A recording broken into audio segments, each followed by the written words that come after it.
You had your chance and then you blew it. That is the most absurd statement of the year. Nice. Nice. Oh, baby. I'm in my zone, I'm feeling it.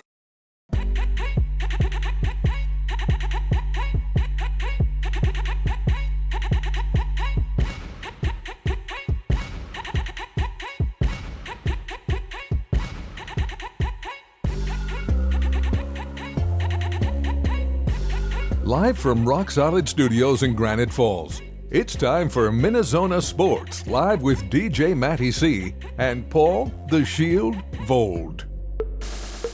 And this is MinneZona Sports Live. We are back, yes. Claps everywhere and anywhere. We are back, episode 125. Hard to believe. Wow. 125 episodes of MinneZona. And we've had some hiatuses, but we've come back, and that's a lot of episodes. So, anyway, I'm your host, DJ Matty C, a.k.a. Matt Callahan, a.k.a. Callie, a.k.a. Matty C, etc., etc., etc. And all the way from Woods and Shore Studios in Aiken, Minnesota, Paul Volt, Shield. What is going on, Shield?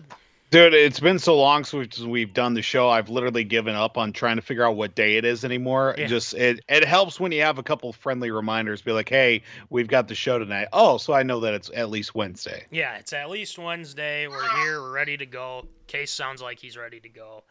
So we're going to have some fun tonight, and especially a lot happening. The Minnesota Vikings are, in fact, 6-1. We'll be talking about that for Tater Tot Hot Take. And we're going to give Voldy's thoughts on the Wild. He said that they were dead, quote-unquote dead, but are they resurgent? We'll talk about that in a little bit. Callahan School of Logic tonight. I've got some things about that concerning DangeloRussell. I've got a couple things I'm starting to think about because I think towards the end of this season, he will be a free agent. Are the Wolves going to keep him? They're going to get rid of him? We'll see. We'll talk about that. And then A this week. Voldy's got some good ones, especially with the NFL trade deadline. We were just talking about it before the show, Voldy. I mean, yeah, a lot of cool trades happening. So we'll get into that. We're looking forward to that. But before, Voldy, I always seem to kind of forget because there's so much going on.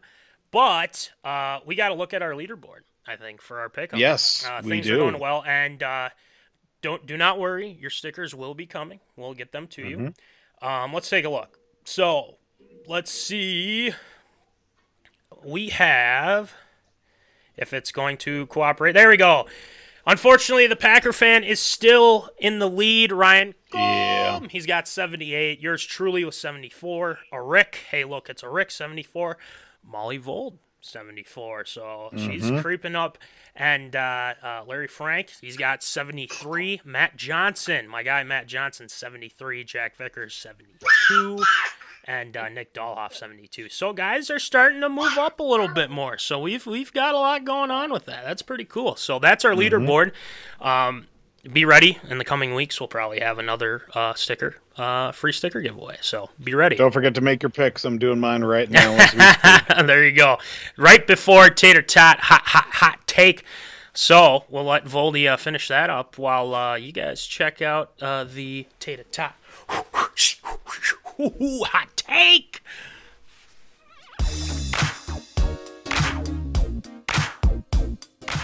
Fresh out of the oven, it's Tater Tot Hot Take.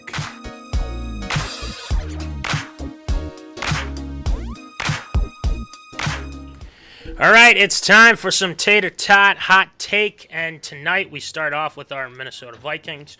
There's a lot happening in the good old Minnesota. But first, let's talk about the game this past week against the Cardinals. The Vikings win 34-26, and Case is pretty excited about that, which I am as well. So props out to Case. This game, when you look at it, you don't want to look past this team because you have, Kyler Murray, but again, there's a lot of turmoil going on right now with Arizona. DeAndre Hopkins comes back. Cliff Kingsbury comes into this game kind of, I think the seat's starting to get a little hot for Cliff Kingsbury. We'll talk about that in a second. But the Vikings were able to eke out the win. Obviously, it was one of those games where it's like, this could go bad. This could go bad. But they were able to get it done. And that's what we want to see, is the Vikings winning these games as opposed to last year when we were losing these games because of X, Y, and Z or whatever it is. So it was a big win. So now the Vikings move on to 6-1, and they take on Washington next. Voldy, Zoners, what are your overall thoughts of this game? What did you like? What didn't you like? And hopefully, what do you want to see next week? It's been the story of kind of the season, though. The Vikings have found ways to win games a lot like this because it was the different way that it was last year. It was the exact opposite. The Vikings were playing great, but they couldn't win was the thing. Yeah. Vikings haven't been playing, terrible. They've been playing really good. They just have kind of, maybe not so much fumbled their way to the finish line, but, they're able to win a lot of these. Like I said at the start of the year, Vikings are going to win a lot of 34-30 games. This is the 34-26. That's pretty close. One or two miscues on each side and have really, help things out for the Vikings to get back into, sitting at 6-1 now. I mean, the offense, did what it's done. Seeing the production of obviously Dalvin Cook step up this week as well, and then just getting the overall flow of the game off to a good start, as opposed to seeing a couple of times this year where it's taken a few series, maybe even a quarter plus, for the Vikings offense to get going, as opposed to starting off 17 for 17 like Kirk did against Chicago. And the defense as well. I mean, the defense was able to get to Kyler Murray and not allow him to get too comfortable. I mean, Za'Darius did have 3 sacks as well, 7 tackles, 4 tackles for loss overall, even with, those 3 quarterback hits, and not really allowed him and Kyler Murray to get settled. I mean, you get 100+ yards from Dalvin Cook as well, and you get, 2 passing touchdowns from Kirk for, 230 yards. I mean, that's as good as it gets right there. You just, you want to see the Vikings, maybe put the pedal to the metal a little bit more and not let, the defense have to kind of pick things up late in the contest. But overall, it was still a really good game. You just don't want to have to see your defense, really have to, come up with some big plays at the end. But ultimately, Harrison Smith went an interception as well as so did the Vikings too. That was awesome. You just want to see them be able to pull away from some of these games a little bit more.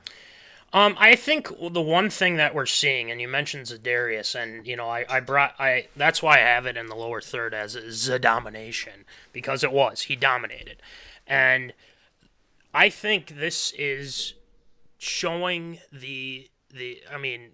obviously the Packers what they're missing out on, because they still have to take that cap hit right now with $11.5 million, I think it was. I think RG3 went to the Vikings defense. Who would have thunk? So anyway, Za'Darius, honestly, he's been as advertised. He fits in the scheme perfectly. At one point, he said that he thought his career might be over.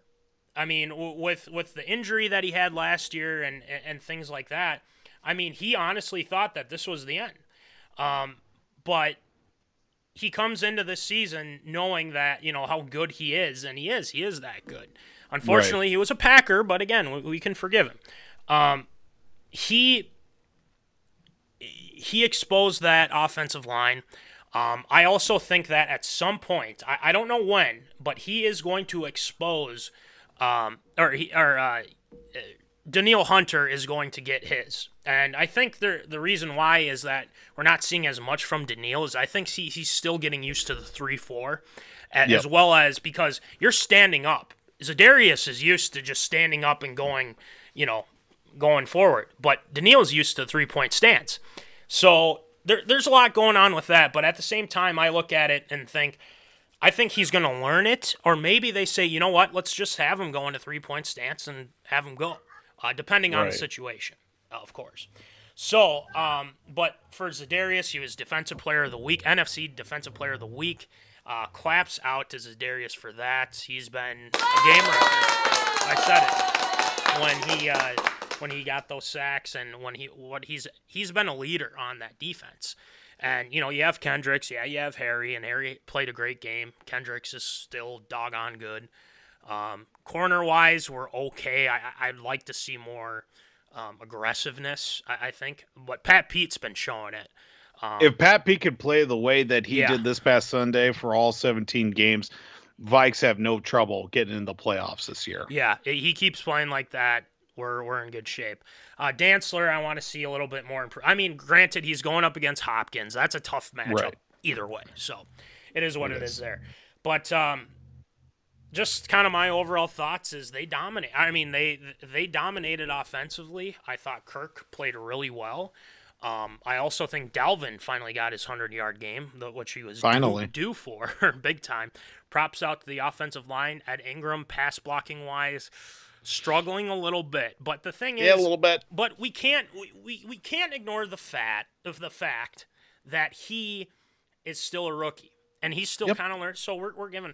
Remember, we had Drew Samia, we had Mike Remmers, we had guys that could not block worth a damn.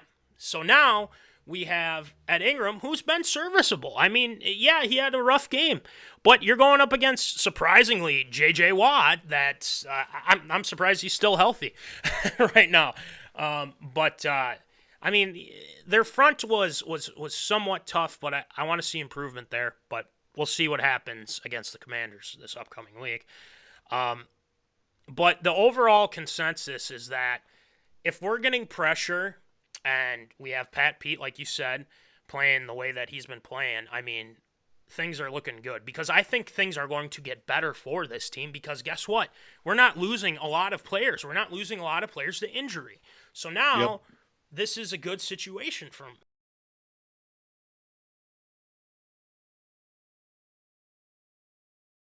And a lot of people will be counting you out. A lot of people will be counting you out at that point. So we'll see what happens coming up here. But I think the Cardinals, just kind of going off, they're kind of focusing on them for a second real quick before we move on. Kyler, you know, he still has some good throws and things like that. But I don't know, man. He's been struggling, and he's been struggling big time. Oh, yeah. So, I mean, there might be trouble in the desert. In the big toaster, as you would like to say. So there's some things to make note of here. So, but let's move on to the big trade. Obviously, the Vikings go out. They get T.J. Hockenson from the Detroit Lions. Yes. So the Vikings lose a tight end in Irv Smith. They gain hopefully a very solid tight end in T.J. Hockenson. So we are looking forward to that. He practiced today. He's happy to be here. Like, I mean, who wouldn't be happy to be here, you know? But he's excited. The Vikings do give up a second rounder for this upcoming draft. They also give up a third rounder in 2024 and some other picks as well. So you guys can all check that out. Since Irv went down, what are your thoughts on the Vikings? I mean, did the Vikings give up too much to get Hawk? Or do you think that the Vikings should have just stayed put and went with Munt? Because I don't think that would have been a good idea. So, Voldy, no, what do you think? I really think the Vikings needed a guy that can catch the ball. Look, I'm not saying that Johnny Munt's not a receiving tight end or whatever, but he's not a guy that you want to go to. You know, if he's your third option on the field, like maybe every once in a while you throw him a ball every once in a while. But you know, they need a guy who can block and who can catch as well. I mean, T.J. Hockenson is that. He is the guy that is going to be. A very lethal threat on the field. He's a solid third option on the field. Heck, he might even be a good 2 option as well if Thielen needs more time to recover from some injuries, or you've got a quadruple team on Jet as well. He's going to be over there. He's going to be open. He opens up more opportunities, especially he can block, he can run, he can catch the ball, obviously, and he did some good things with Detroit, and that's saying something because it was Detroit. What you said before the show was like 2-4. It was like 12, 42, and like 2 in his time with Detroit or something like that. Just give me a second. Keep going. Yeah, just not very good numbers with his tenure. But again, it wasn't for a lack of effort on his part. He did, he was the main guy there, and now he can come in and be, a very serviceable tight end, because that's what the Vikings have been kind of lacking, with the injuries of Irv Smith, and haven't had a guy like that since Kyle Rudolph was with the team too, and a guy who can block and a guy who can also catch the ball. So I think, did we give up too much? No, I'm surprised we didn't give up a first round pick. But, a second rounder and a third rounder. The Vikings also get a fourth rounder and maybe another conditional fourth rounder. I think the Vikings got still, give up 2 picks for one guy and possibly get another 2 picks out of the deal on your side. I think the Vikings did very well in this deal. Yeah, and just to add on, I think you had it right anyway, but it was 12, 42, and 2 with this time with the Lions throughout 3.5 seasons. So now you look at that, and he's on a contender. So what does he bring to this offense? And I think he is going to. We've all said it too. I think he's going to free up JJ. He's going to free up Thielen. At some points, Irv did kind of have that, but the thing is, I just don't think he ever got very good separation. That's my thought. That's my thinking behind that. Because when you watch Irv play, you don't see. I mean, he struggles with blocks, especially if you're throwing him on a DN. Sometimes I've seen that happen. Him being on a defensive end. And that doesn't make sense. So he's not a great blocker. He's more of a vertical threat, more of a receiving type of guy, but he can't stay on the field, which is troublesome. But I just think that experiment is over with Irv, unfortunately, because I thought he was going to be pretty good. But let's backtrack here and think about this logically, because Hockenson, had some injuries too, so we can't discount that fact. Right. But when he's healthy, he's a top 10, top 5 tight end. Right. So let's think about that for a second. If you're the Vikings right now, you have everything that you need on offense besides tight end. Of course you're going to go out there and get a guy that's going to make a difference. If you're the Lions, you're getting some picks back in return, which is fine. You're the Lions still, but it doesn't mean that the Vikings won't be able to get a second-round pick back at some point. I'm not saying now, but at some point they might. So I think this was a good trade. I think it kind of fits us more than it fits Detroit, because, well, it's Detroit, man. Right. So Victor says we really only dropped 2 rounds for next year's draft, and the 1 round for 2024 didn't give up too much at all. B+ grade for the Vikes from me. And I like that. I like that he put a B+, because I think you got to factor in the injury history too. Yeah. And I think that's probably what he's factoring in there. But I agree with that. I think a B+ grade is a perfect way to put it. I hope he makes an impact on Sunday. Depending on how things go. Be nice. And whatnot, because I think this was a really good trade for the Vikings, and I think it's going to work out. That's my humble opinion. There's some people that aren't fans of them giving up that many picks. I am not one of those people. I think it was fine giving up the second rounder. You still have the first, right? So you still have the first. This guy was the 8th overall pick exactly 3 years ago. Yeah. It's not like he's, it's not like we gave up, Gronk in the last 2 years of his tenure as well. This guy is still got a lot of, he's still got a lot of tread on the tires. Oh. We could probably get 5 years out of him, 5, 6, maybe 7 years if we're lucky. And think about this too. The contract that he got from Detroit, he still has 1 year left. So he's going to be a Viking next year if things all work out, which I hope they do. But, Yeah, I think the Irv experience is going to be over at some point. But if Irv Yeah, comes you back hate to see healthy, it. if he comes back healthy, heck, we could have some. O'Connell could craft up something with that two tight. I mean, not like Right. a two tight end set, but like, having that extra weapon. So we'll see what happens. But yes, I think stamps of approval if we're doing ARA, and yeah, we'll see what happens against Commanders here on Sunday, and then it's the Bills. So hopefully we can get you that before or for next week.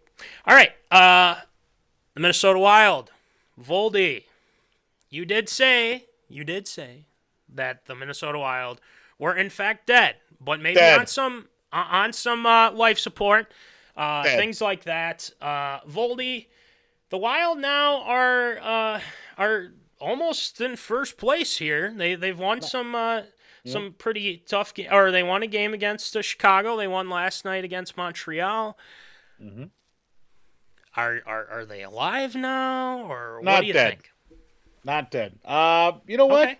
I think they're definitely not dead right now. It's good to see them bounce back. Obviously, giving up 6-7 goals a game is kind of a bit of a rough start for them. But now that they're starting to chip away and get some of these 3-2, 4-3 wins like they have the last couple. Obviously, they got a nice 3-1, 4-1 win last night against Montreal. But that was a nice little win as well at home after a long road trip. But I'm seeing a lot more contribution for the whole lineup as well. Obviously, Kirill's been putting up his points as well. You're getting to see some production from Matt Boldy, who's made a nice contribution early on the season. Mason Shaw as well down on the fourth line. That was a big thing that I was kind of keeping my eye on with this team. How's the fourth line going to be reacting? And, Marc-Andre Fleury also bouncing back from a rough start to the season for him. But you know what? I think things are starting to turn around here. The Wild, are they not dead? I'll say they're not dead right now. So let's see how they can kind of continue on here throughout the season. Yeah, and I think there were a lot of people that were ripping on Fleury, and I think a lot of Wild fans thought that Fleury didn't have it anymore, didn't have the magic anymore. But I think he's played pretty well these past couple games. I think you can't write anybody off, especially some of these players, off at any point, or not at any point, but like early in the season. And we're quick to judge, yeah, we get that. But if you're giving up that many goals, again, that's concerning, right? And we can't control how they're going to play starting off, especially with, you got some new faces on there. Steele's been a nice player. I think he's scored a couple goals. But Matt Boldy, he's going to be good, my friend. He is going to be good. And he's already got, 4 or 5 goals on the season. Yep. As advertised. And then you got Kirill the Thrill. I mean, he's still doing what he does best and scoring goals at will. So I like what I see from this Minnesota Wild team. You're going to have some rough patches. I mean, there's no ifs, ands, or buts about it. I mean, your Bruins did beat the Wild not too long ago, too.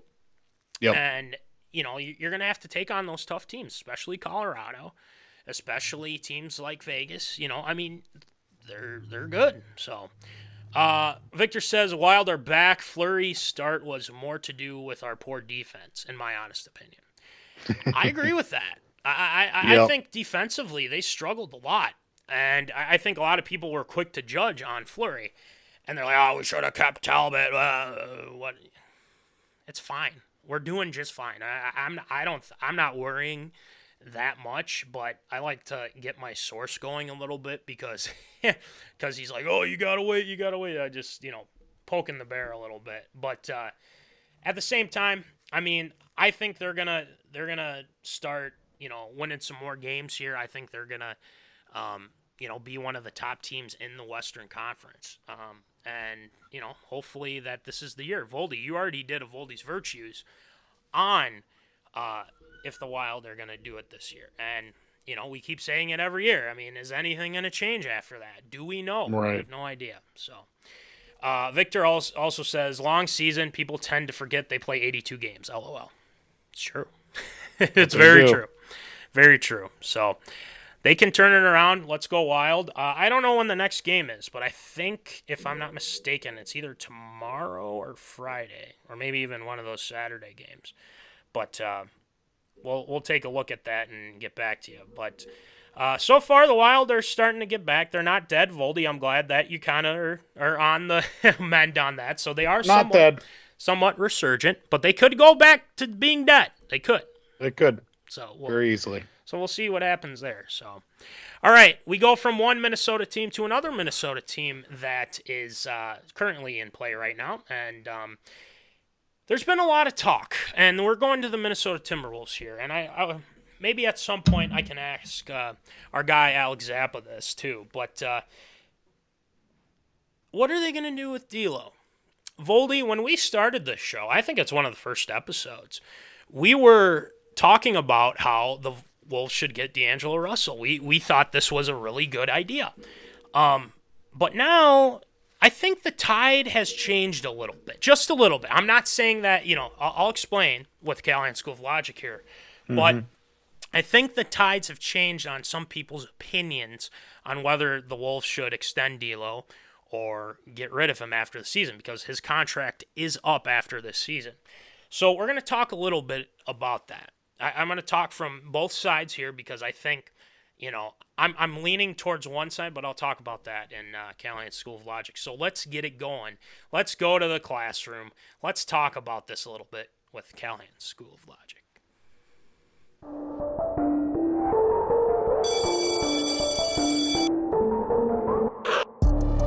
Class is in session. You're enrolled in Callahan's School of Logic.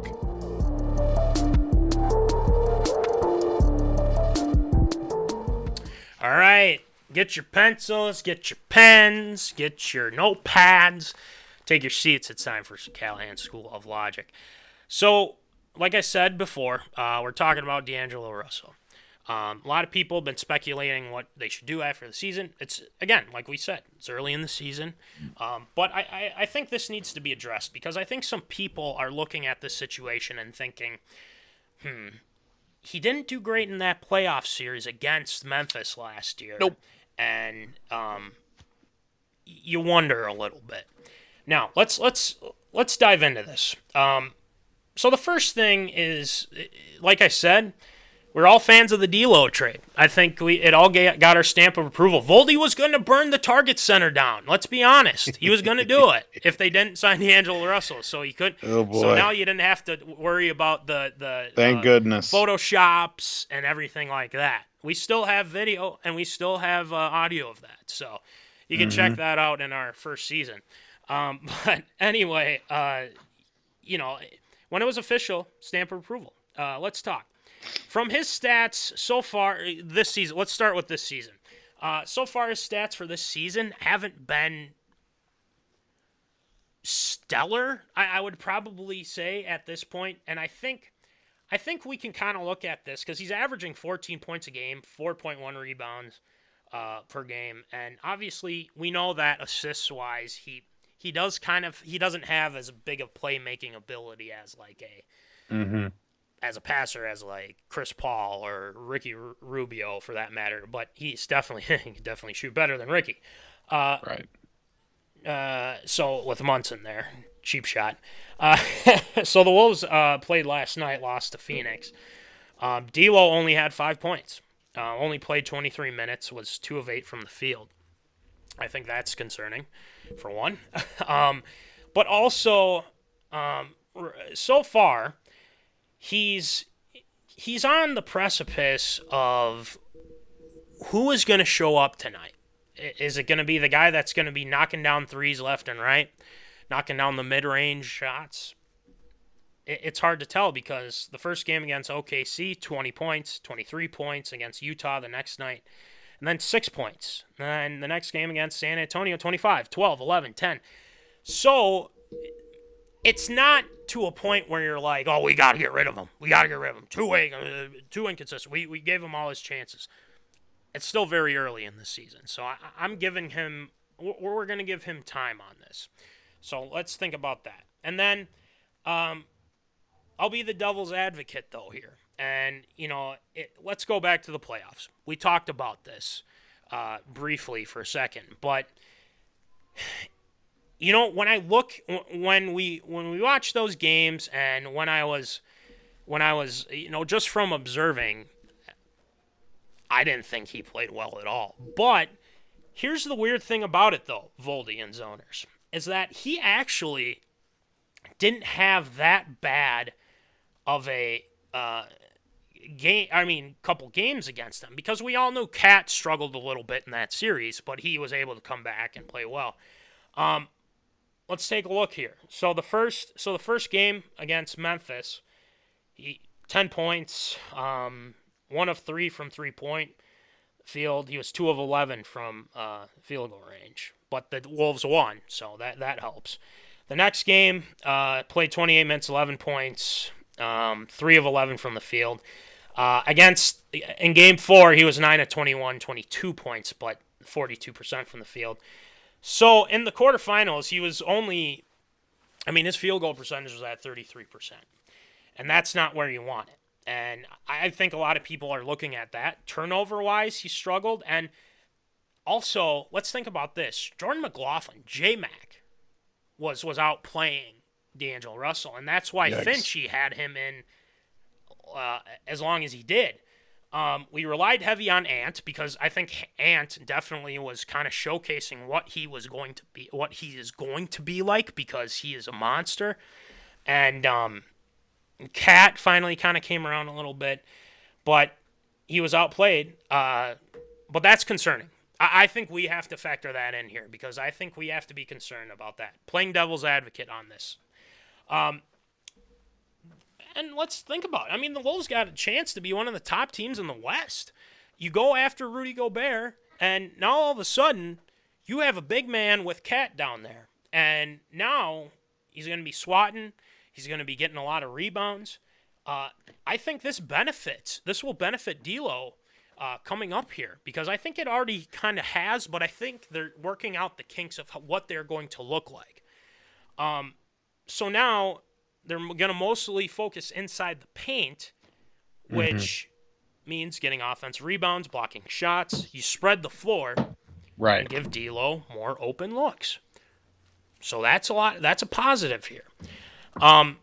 So as we're talking about this, I think the logic in all of this, and this is where I'm leaning. And if you disagree with that, fine. That's totally fine. I think they should re-sign him. The reason why I think that is because where are you going to get another point guard like DangeloRussell? The guy's got to. When he's on, man, he's hard to stop, and especially now that the team kind of has that chemistry with Cat, with Ant, with Gobert. Now that's gonna get going with that. But you don't want to make your max player, Cat, unhappy. That's his best friend. So now we're in this situation where if you get rid of D'Lo, then how's Cat going to feel about that? So I think you got to factor that in. But I think if they give the effort, if they want him back, if D'Lo wants to come back, because I think a lot of people really do like D'Lo. I like D'Lo. I think he's a good player. But if there came a trade where if you got somebody in return that has a little bit more than D'Lo, then yeah, I'd consider it. But let's think about this too. I'll wrap this up. So the logic in all this is, my opinion is, let's re-sign him. That's just my opinion. I just don't know where you're going to get another guy like that. But especially talking about, with the big man, and then you have the point guard. We used to have that at one point. Kevin Garnett, Stephon Marbury. How did that turn out? Not so well. Because, whatever was happening with Starbury, that was like that back in the day. There's a lot of speculation that team could have won a chip if he stayed. So I'm not going to say this is very similar to that situation, because Stephon Marbury was a really good player, and D'Lo's, he's a good player. But I just think you want to keep the chemistry intact. And I think at this point, if things get bad, then yeah, get rid of him. But at this point, I say you re-sign him, see what he can do, and see where this team can go. So, Voldy, Zoners, what do you think? I mean, do you re-sign D'Lo? What kind of contract are you going to give him is the thing. Are you going to give him the veterans minimum or whatever it is? But is he going to accept it is the thing. What kind of money are you going to shell out for a guy that, ultimately maybe the numbers, aren't to where you think it should be, but they're not as horrible as they could be, if you catch my drift here. Yeah. Not good, not great, basically, are the numbers that he's putting up right now. But I think with a little bit of resurgence, and of course, with the Timberwolves, competing and being competitive early on, and now they've got Rudy Gobert as well, maybe that'll inject a shot of life into D'Lo and make him, obviously put forth that greater effort that he had, especially in the front half of his career, to where he had to be the guy early on. Yeah. He doesn't have to be the guy, but if he starts to contribute a little bit more, like you had said too, I really like the breakdown of obviously trying to get the ball inside with Cat, with Gobert as well, to open up some of those looks on the outside. If he can find his role there with some of those, obviously mid-range to outside shots as well, that's going to help him a little bit more, and especially help facilitate this offense a little bit more. I'm just more concerned about maybe what kind of numbers we're going to be thrown out to him as well, because obviously you want to be able to give him the money that he wants in order to stick around, because him and Cat have got the thing going on. When he came to Minnesota, I thought this was going to be the jump start for maybe the Timberwolves going to try and get Devin Booker as well to come to Minnesota. That was the whole big thing. Those three guys back all together once again. Didn't work out, but you know what? 2 out of 3 ain't always bad either. Should they re-sign him? I think they should. They got a good thing going on right now, but it'll be interesting to see how his season develops, and again, if he can also stay healthy too for the Timberwolves, what kind of run that they can go on too. Yep, and I think he's going to turn it around when we need him, and if it's a mutual parting, that's fine. If that comes to be, but yeah, I think the chemistry right now, you want to keep those core players intact, because a lot of those guys are benefiting really well, especially with Ant being, eventually hopefully being the guy for Minnesota. And you have to, realize too that contract's going to be coming up very soon with Ant. Right. So got to think about that. But yeah, I say keep them for the right price, things like that. Yeah. We'll see what happens. All right, so that'll do it for Callahan's School of Logic. Well, let's get into some ARA. We've got some NFL stuff, as well as our guy luisarraez getting robbed, for one. And, some NBA, some college football. So let's get it going with some Absurd or Approved. It's time for everyone's favorite segment, Absurd or Approved.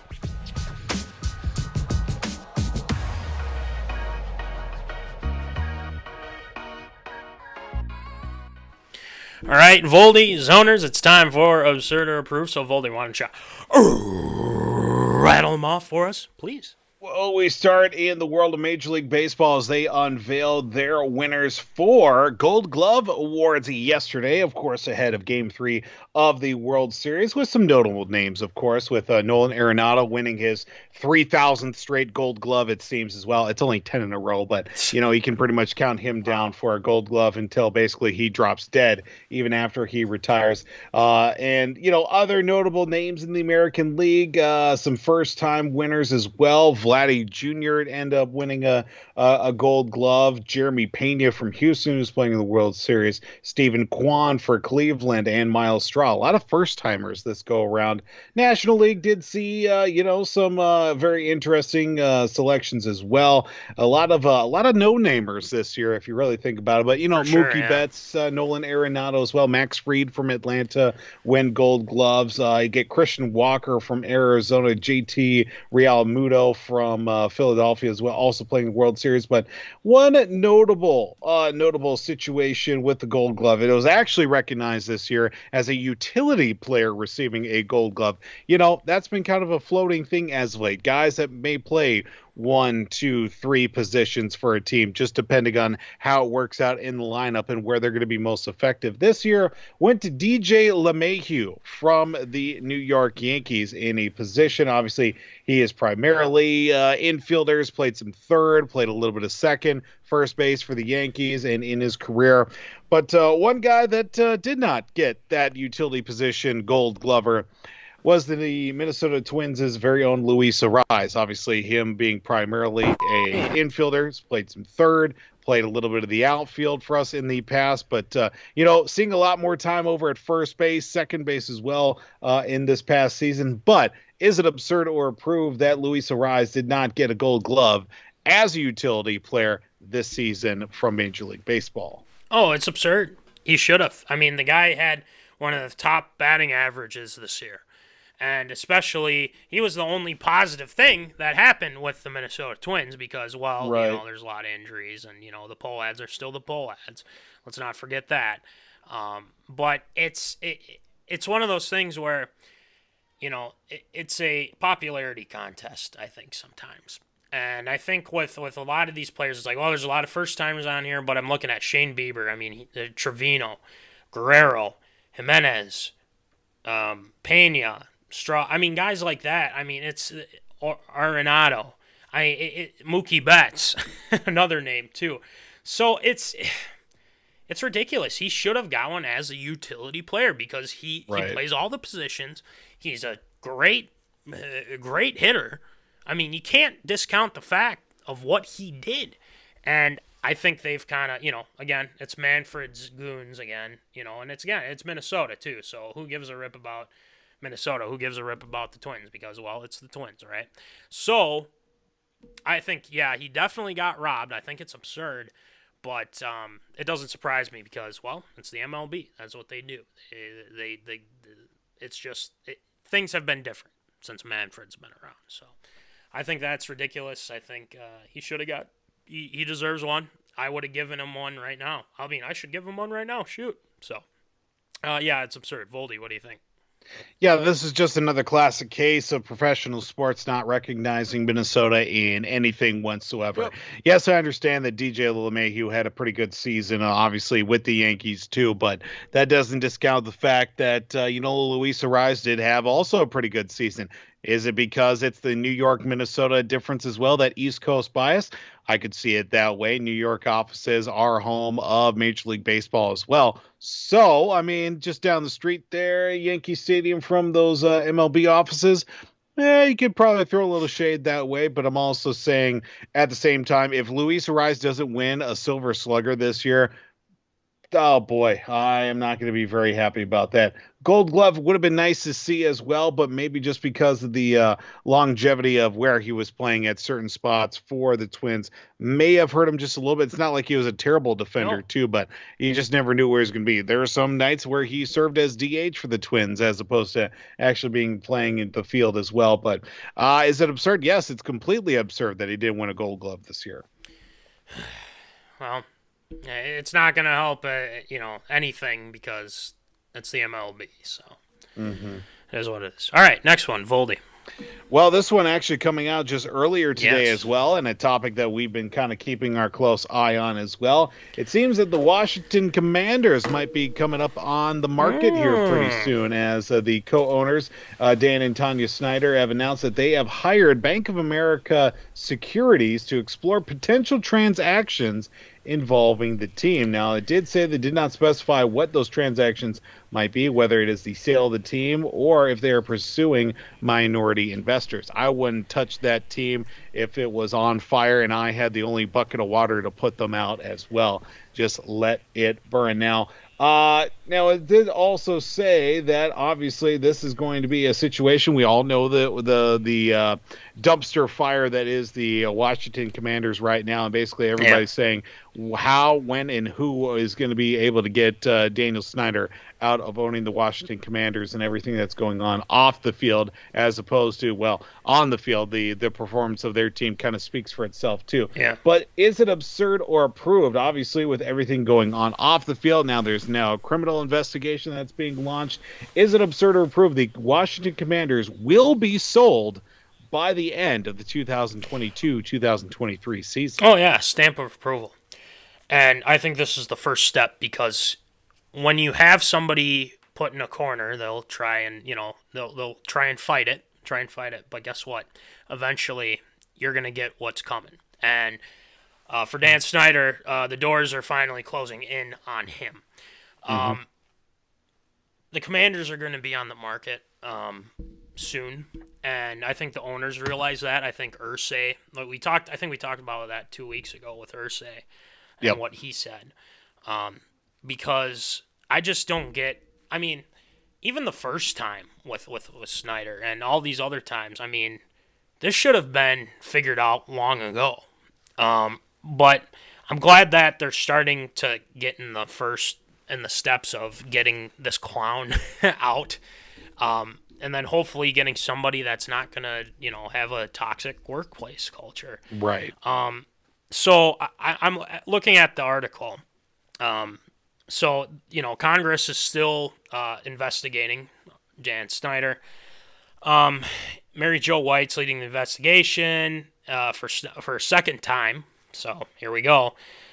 Stemming from allegation of sexual misconduct, the first investigation resulted in a $10 million fine of the organization.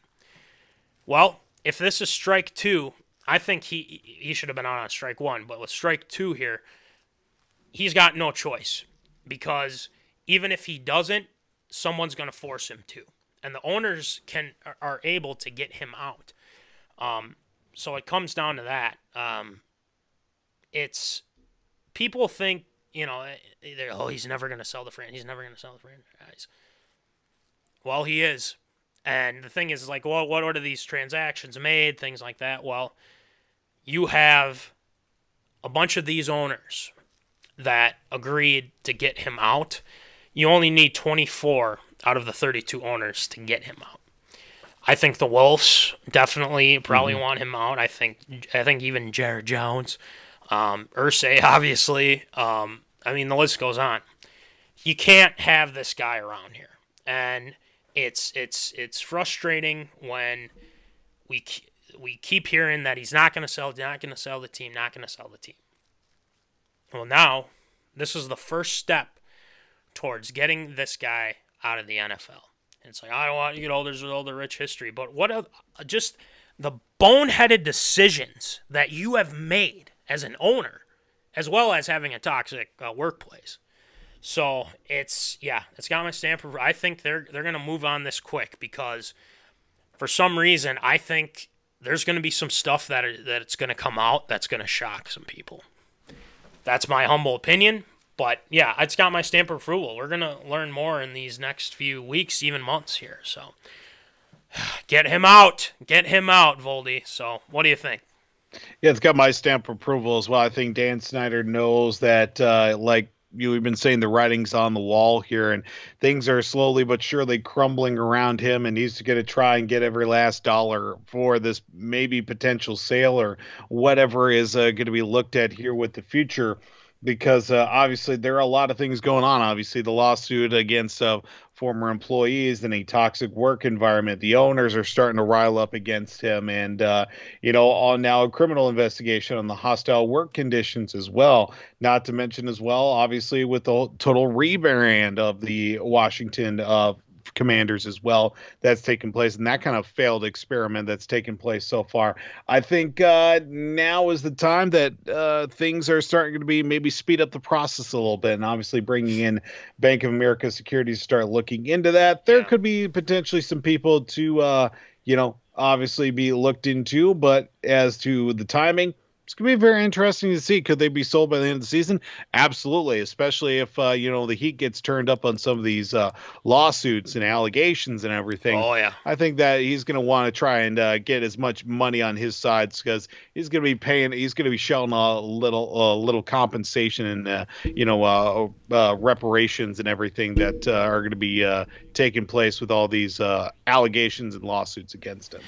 Here's my question, though. I mean, if he's going to try to I know we talked about sport. If he's going to try to grab dirt on the owners, why haven't we heard anything? I don't know. Exactly. That's just kind of my thoughts. But this is an interesting tidbit. So the franchise right now, the Commanders franchise, is worth about $5.6 billion, according to Forbes.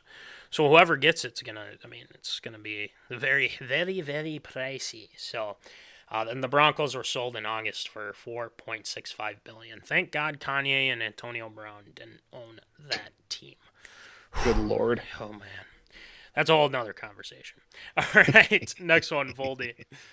Well, we go to the NFL trade deadline. Obviously, we talked about the trade the Vikings made for T.J. Hockenson, but there were a lot of substantial trades that have taken place in the last day and a half, and even well before that as well, with some big names moving from some bad teams to even better teams, and vice versa. Some players that were keeping teams afloat that were now could be moving on to bigger and better things, and maybe even talking about looking at a postseason run as well. But looking at the NFL trade deadline moves, who were some of those big winners from those trades that did take place just before the deadline ended earlier yesterday? So we talked about obviously Hawk. I think that's one. We talked about it somewhat at length. But I would say that one. The one that I'd probably is more of a head scratcher is the Bears with Claypool. Yeah. I don't think Claypool's that good of a wide receiver. I also kind of think he's a clown too, kind of a class clown type of guy. Right. But I also look at some of these other trades that are interesting. Calvin Ridley to Jacksonville. I mean, he's out. He's out for the year with the whole gambling thing. Bradley Chubb, we kind of knew that one was going to happen, but to Miami, Right. Miami's getting another pass rusher, so it's looking good for Miami right about now. So the next one, Roquan Smith to Baltimore. Yeah, I mean, that one too. He wanted to trade before the season, and finally he gets traded. He goes to the Ravens, which, they add more to their arsenal with their defense, because their defense has struggled these past few weeks. Robert Quinn to Philadelphia. I know that didn't happen yesterday. McCaffrey, we also talked about that.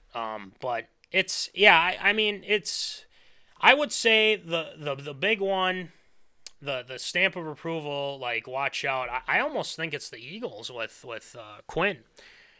They didn't. They only gave up a 2023 fourth rounder to get Robert Quinn, and now the Eagles are just stacking it up. Mm-hmm. So that one, and then then I'd probably say Bradley Chubb. They gave up Chase Edmonds. They gave up a first rounder, which I think he's that good of a pass rusher. 2024 fourth rounder. So the Dolphins are kind of all in. So I like that one. I'm trying to see what else we got here, but yeah, Roquan Smith, the one. I think that's going to be kind of a we'll see. Mm-hmm. And then after that, I'd probably say Hockenson.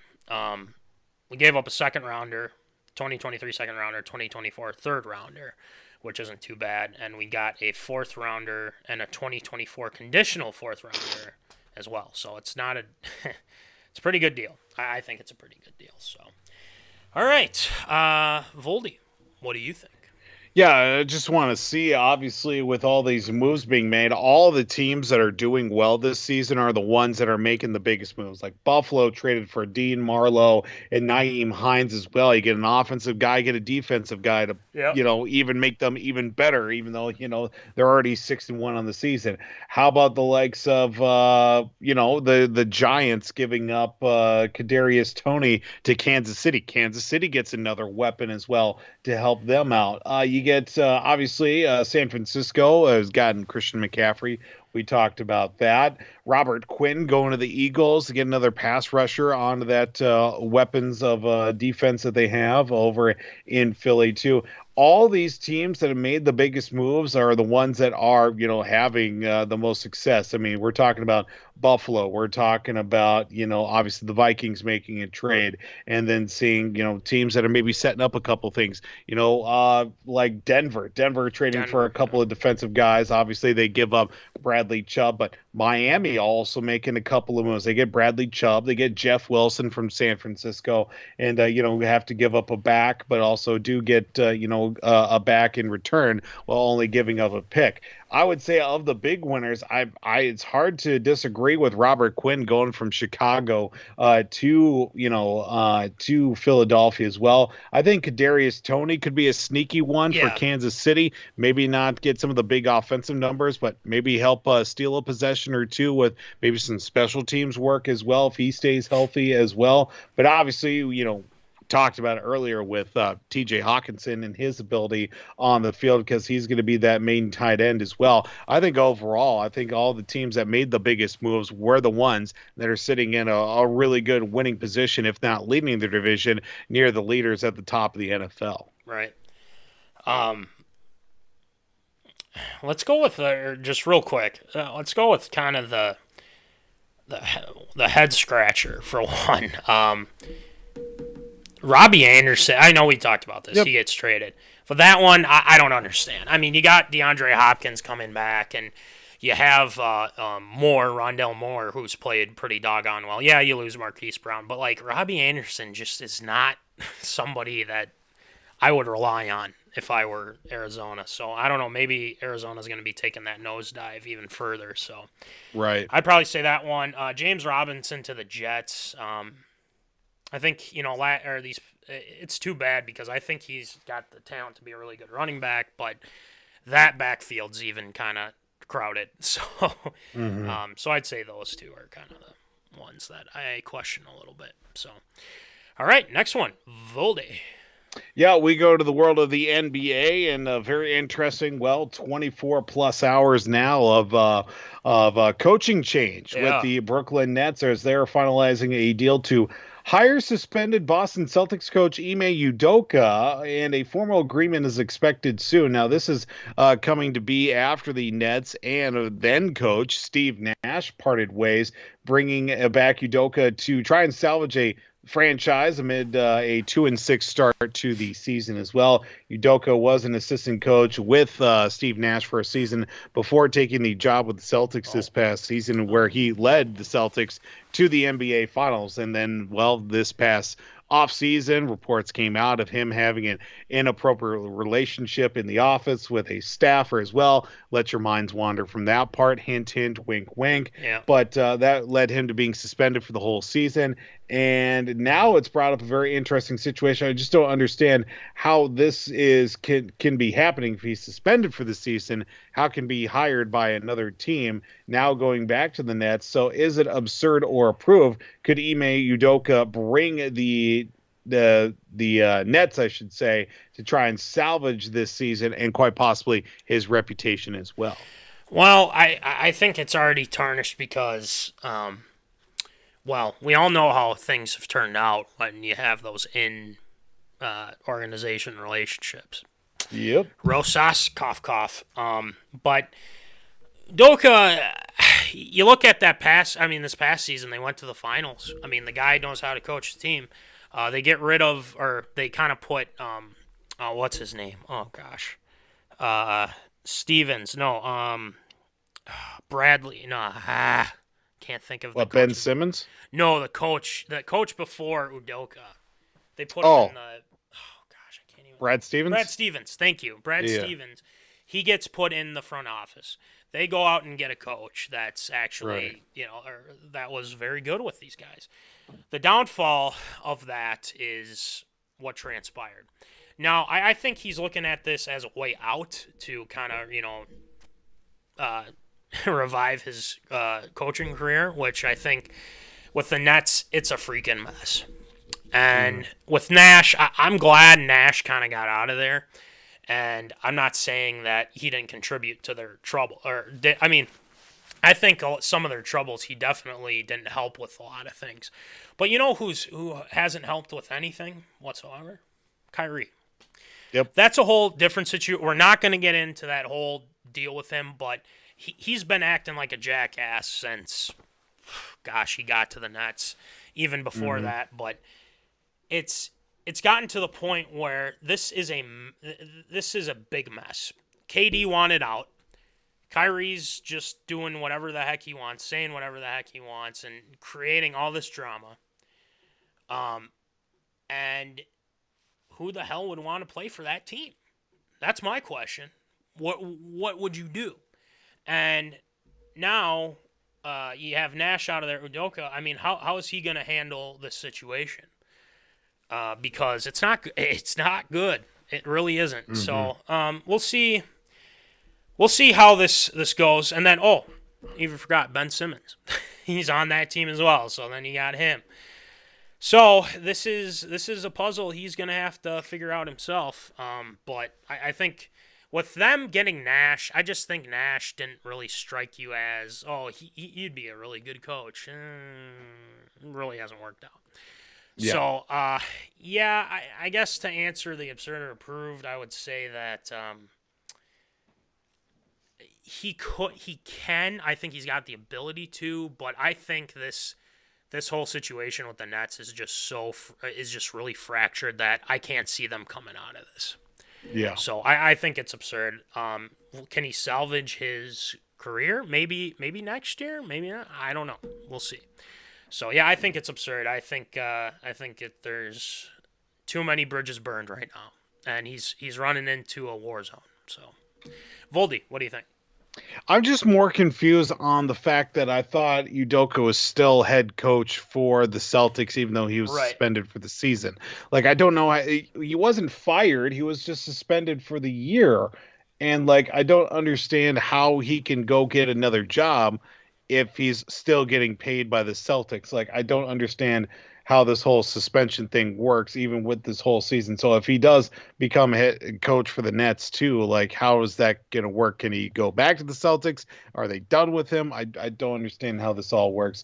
With that also being said, can he salvage the Nets?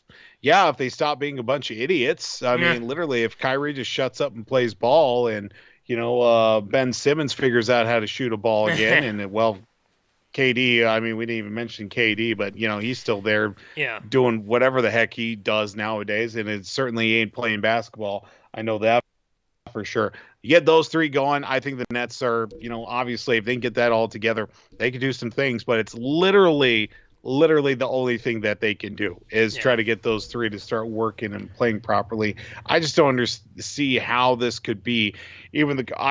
I hate to say that the Nets season is already done for, because I mean you fire your coach 8 games in the season and you try to bring in a guy who's already got his fair amount of issues already, and he doesn't even know probably about half the team, if not most of it, because he's only 2 years removed from being a part of that coaching staff. I mean, that could be a benefit for the Nets. I just think there's too many off the court distractions right now. So could he salvage the Nets and his reputation as well? I'm going to say it's absurd. Yep.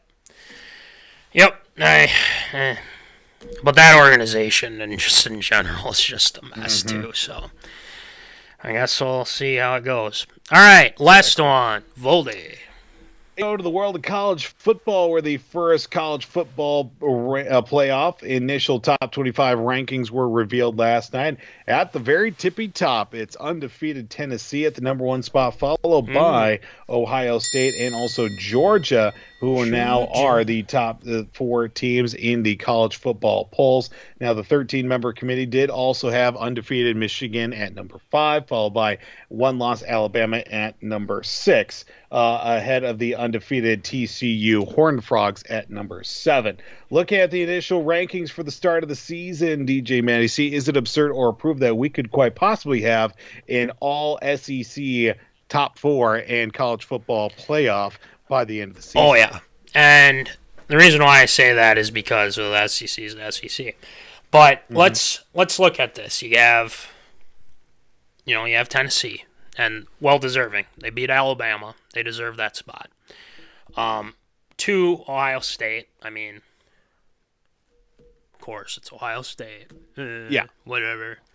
Mm-hmm. Number 3, Georgia. I think that's deserving. They haven't lost, right? If I'm not mistaken. No comment. Okay, we'll take a look. And then Clemson, number 4. Obviously, they've had a better season than they did last. Michigan kind of being outside of that.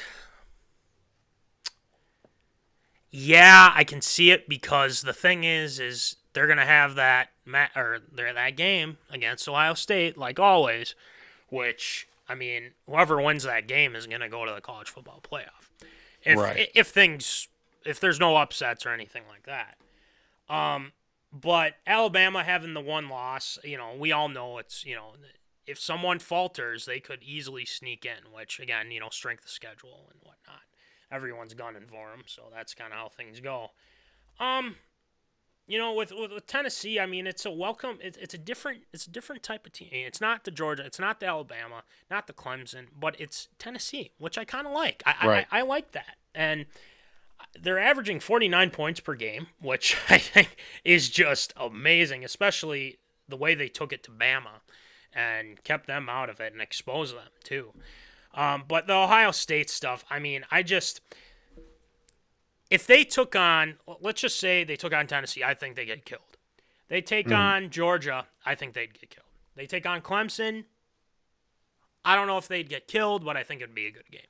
So I know it's Ohio State because everyone loves Ohio State. They're always on the top, whatever. But we all know when it comes down to Michigan and them, we'll see what happens. But right. I think for right now, it's got my stamp of approval, the rankings that they have. I think it's somewhat accurate. Some could argue that Michigan shouldn't be in there. TCU's kind of on the outside looking in. But I think right now, I think it's good. But to answer your question with the SEC, you can't rule it out. You can't rule it out. I'd say I'd lean more towards a little absurd just because I think if all goes well in the Big Ten for both Ohio State and Michigan, one of them's going to be in. So we'll see what happens. But I think Clemson could be upset too, so we'll see. So yeah, I'd say it's a little absurd, but I can see it approved too. Voldy, what do you think? I always have to remind myself Clemson's the ACC and not the SEC, so that's maybe where my logic was kind of going with this. Right. But I could very easily see Alabama sneaking into the top 4 over Clemson. Like if it came down to a 1-loss Ohio State and like a 1-loss Clemson against 1-loss Alabama, very well could see Alabama leapfrogging either one of those teams to get in the top 4 and a shot at a national championship. I don't think TCU is going to be sneaking in there. Michigan, maybe if they beat Ohio State in like the Big Ten championship or whatever to get to that point. But I think Alabama might have another opportunity, hopefully. Well, I shouldn't say hopefully, but they might get another opportunity to sneak in the top 4. Yeah. It just all depends on what's going to happen with, like, obviously Georgia, Clemson as well. Those teams are in positions that they could also be upset early on. In all SEC final, it's not going to happen. I think whether it be Ohio State or Michigan, that Big Ten representative, Clemson might be literally the only one in the ACC. Even if they lose in the conference championship or whatever, even if they do win the conference championship, yeah, they're still going to be in it. But even if they don't win it as well, they'll still find their way into the top 4 too. Again, it just all really comes down to what Alabama will end up doing here in the latter half of the season. I know there's 7-1 on the year, undefeated, of course, with the likes of seeing Ohio State and also Tennessee at the top 2 spots for the college football playoff. I think those 2 spots are well in hand for those 2 teams for that. So an all SEC college football playoff, very, very far from possibly happening. Yep, we'll see. I don't know. Still a little bit of season left, so we shall see. All right, that'll do it for A this week. Another great list as always, Voldy. But it's time for Shield Shoutouts. There's some very happy ones, but there's some tearjerkers here too. Another slate of Shield shoutouts. It's been a week, so we're looking forward to it. So let's get it going with some Shield shoutouts. Shield shoutouts.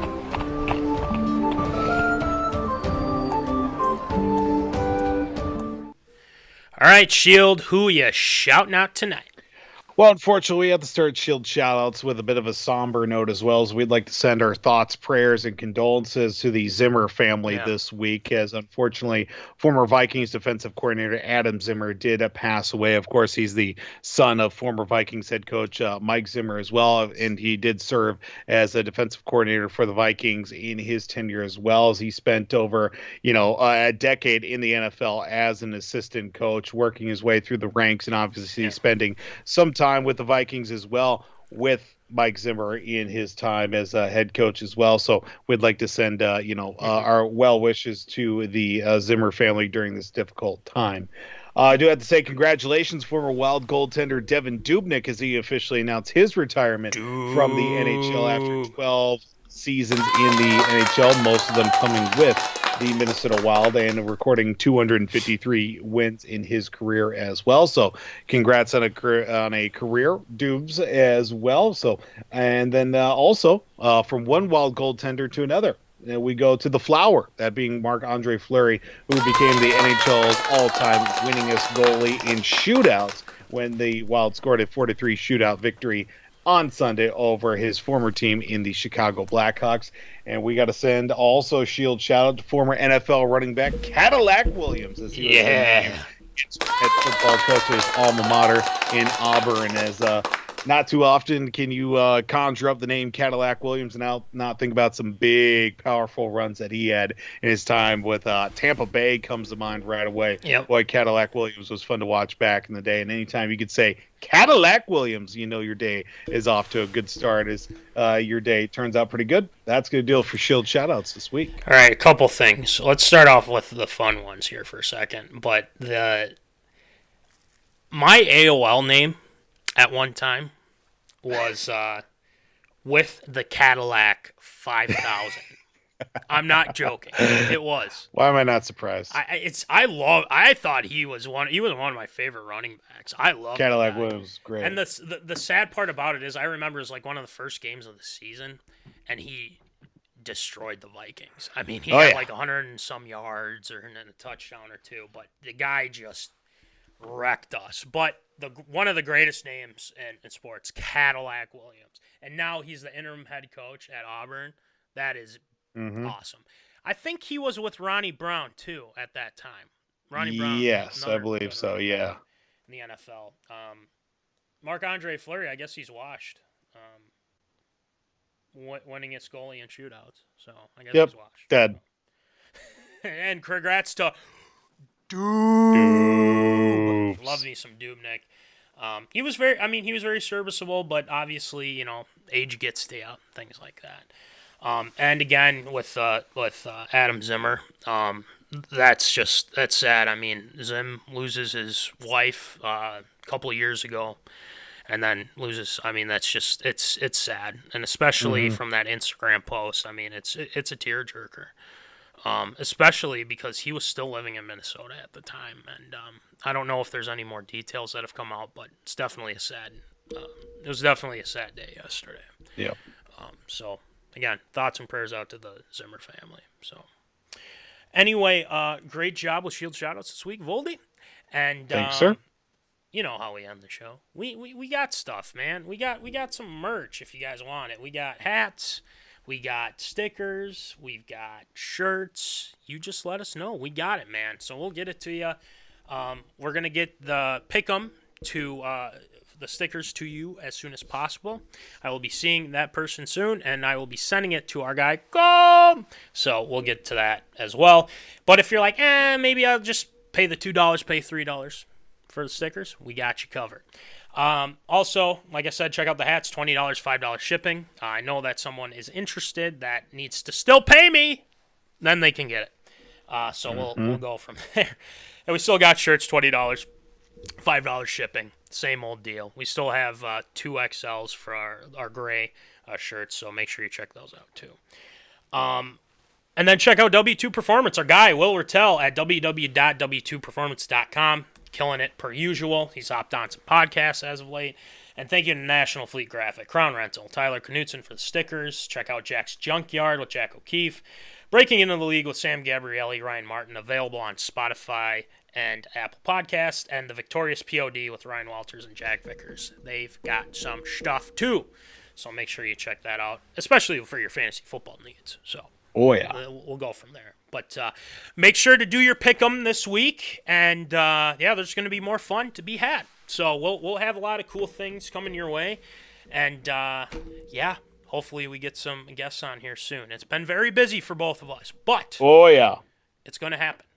It's going to happen. We're find a time. We're going to do it. So it's going to be fun. We got some people that need to come on. So anyway, without further ado, that will do it for episode 125 of MinneZona Sports Live. And hopefully we'll see you next week. We'll see how things pan out. But as always, you know the drill.